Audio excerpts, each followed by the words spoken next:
Liga Juara-Juara Asia Elite JDT vs Vissel Kobe. Satu perlawanan yang ditunggu-tunggu oleh rakyat Malaysia.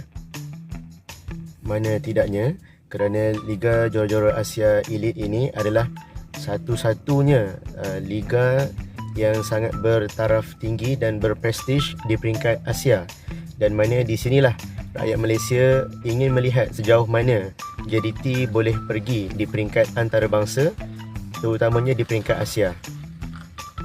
Pertemuan pertama JDT dan Vissel Kobe adalah pada tahun 2020, di mana pada ketika itu mereka bertemu di peringkat kumpulan dan menyaksikan JDT dibelasah teruk oleh Vissel Kobe dengan jaringan 5-1.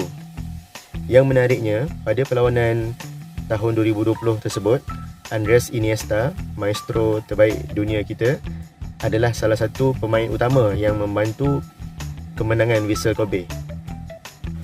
Pertemuan antara JDT dan Vissel Kobe pada kali ini agak menarik kerana kita melihat banyak gandingan yang baharu diletakkan, dan kita juga tidak dapat melihat Arif Aiman, pemain tempatan kita yang sedang direhatkan akibat kecederaan.